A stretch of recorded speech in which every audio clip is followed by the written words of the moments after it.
New gods abound lately in the pages of Marvel Comics. Among them are some that apparently have been around forever, but who we are just as of yet being introduced to? Who are they? Where did they come from? And what are they about? Welcome back, Nerd Squad. It's me, Amanda McKnight, aka Vampex13, and we aim to answer all of this and more in this video. So stay tuned. Today we're counting down the top 10 Marvel gods you've never heard of before. Gods, all capital. You see what I'm doing there? So stick with me and let me introduce you to some of the new folks on the block. Who is your favorite god from the comics and why? And are you hoping that they'll tie into this whole new area of Marvel?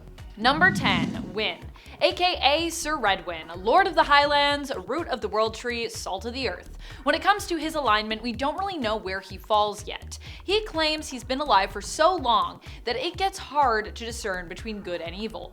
Ain't that the way, Wynn? Ain't that the way? I mean, I'm not a millennia old or anything like that, clearly, but every year that I'm alive on this spinning rock, I definitely feel that to be more and more true. Wynn made his first appearance in the 2023 Free Comic Book Day issue of Avengers and X-Men, where the Gods story and comic was first teased. He kinda looks like Doctor Strange, but Wynn actually has his own thing going on, so don't mix them up. Or do mix them up, but just try to respect and remember that they are different characters, yeah? Now that I told you. Wynn is the avatar of the powers that be, which is a mystical entity that seems to be the opposite of another known as the natural order of things, an entity that is instead representative of all things scientific. Number 9, Dimitri the Science Boy.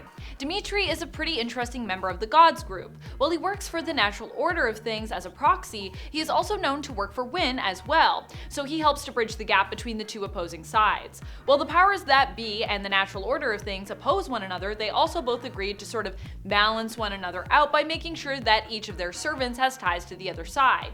Dimitri, as such, is the chained apprentice to Wynn, who is the singular avatar to the powers that be. As such, Dimitri first popped up alongside Wynn in the 2023 issue of the X-Men Hellfire Gala. And when we first see him in Gods issue number 1, it is also alongside Wynn, who he brings to a party hosted by other seemingly ancient beings in disguise, where a demon has accidentally been set loose. They gotta deal with that.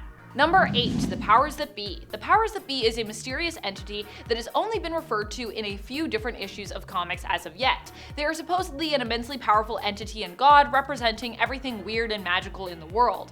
We haven't seen them yet, but we do know of Wynn, who is their representative, and who I imagine is supposed to be kind of like our dream of this scenario because Jonathan Hickman wants this to basically be like Marvel's Sandman. Wynn is their one and only sole avatar, which is why I feel like they are more mysterious even really than the natural order of things, who has more representatives and whom Aiko has spoken more on in terms of the Centrum and how that all works. We also know that while Wynn is their one and only avatar, and while he has served the powers that be for a long time, having lived over 1,000 years, he does not feel so secure in his position to see himself as indisposable to his own god. Number 7, Ninetyseven. Also known as Aiko Maki, Ninetyseven is the wife to Wynn. They fell in love without really knowing who the other was, and after 5 years of blissful marriage, it was revealed that Wynn was actually the avatar for the opposing faction, the powers that be. The opposing faction to hers that she would end up serving, known as the natural order of things, as she would become one of their 100 centum. Every member of the centum is given a number, which also somewhat denotes their rank and their importance. While you'd think the number 97 would mean that Aiko isn't that high up, it's actually the opposite to what most people would assume, with sometimes higher numbers implying a higher rank. Now, prime numbers specifically though, so any prime numbers in there, of which there's only a few, are considered to be like the most high in rank. When she was elevated, she was also made one of the natural order of things immortal scientists. Like many of the other new immortals who are part of the Gods group and series, Aiko also popped up prior to their series launch, first appearing in the 2023 series of Uncanny Avengers, known as Volume 4 in issue number 1. Number 6, Dr. Saint-Maur Cercle. Saint-Maur Cercle is also a member of the Centum, and one of the Centivars selected by the natural order of things, where he is known as number 2. As 2, or the second Centivar, he would also likely have an important spot in the Centum, as he is the first prime number in the lot. This would imply to me that he is one of the greatest and most senior of the members of the Centum. He makes his first appearance in Gods issue number 1. Number 5, the natural order of things. The natural order of things has only been mentioned in one issue thus far of the comics in Gods issue number 1, but I will say I feel like we have a better idea as to how that god at least seems to work. This is because they have more representatives and systems in terms of how their servants work together. The natural order of things has 100 representatives known as the centum. As the greatest prime number within 100, Aiko is ranked as one of the highest of the centum.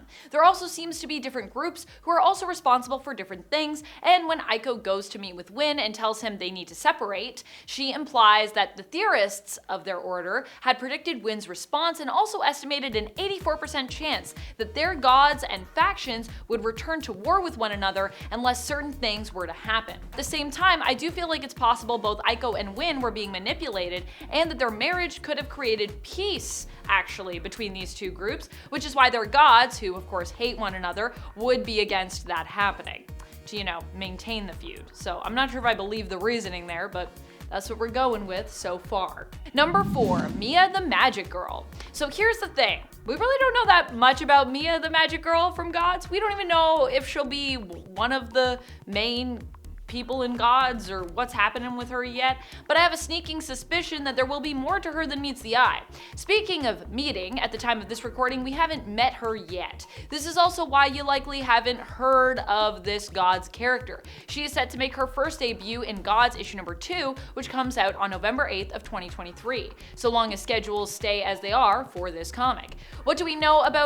What we do know about her is that she is a seemingly normal girl who happens to stumble into something bigger than her with the eternal feud that has existed between the powers that be and the natural order of things. She herself is a sorceress, so she would appeal, you'd think, to the powers that be and their side. But at the same time, for some as of yet unknown reason, the natural order of things has also taken a specific interest in her.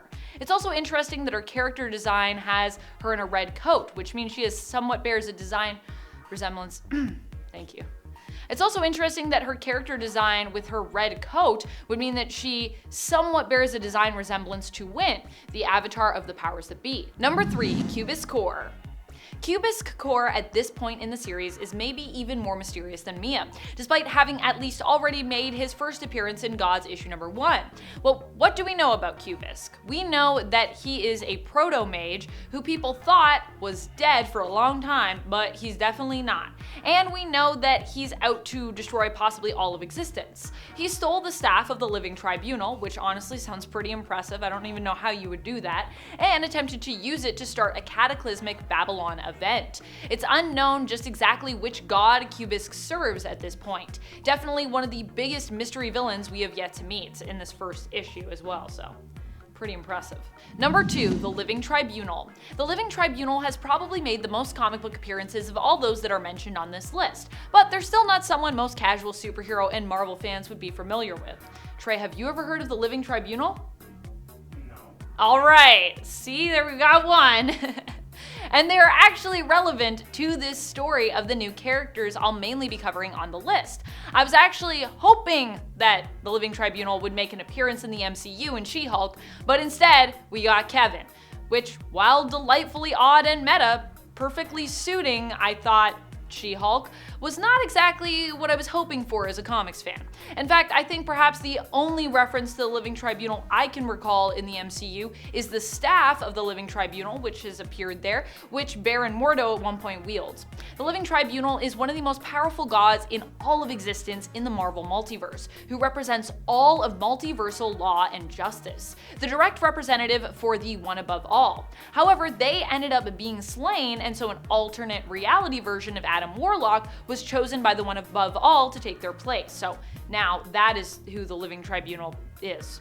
Number 1, the Unrevealed God. Well, some might think that the god that Cubisk Core serves is nothing more than your everyday, typical elder god, possibly one of the many angled ones, who has twisted Cubisk's mind into thinking he serves the one true god when obviously he doesn't. I'd wager there is more going on here than we can surmise at this point. In issue number 1 of Gods, the god Cubisk Core serves is not revealed and seems to be an atypical, like I said, elder god, but this is a world and story crafted by Jonathan Hickman, who tends to bring everything that happens later in his story back to issue 1 in ways we often as the readers don't expect and definitely don't see when we first read it.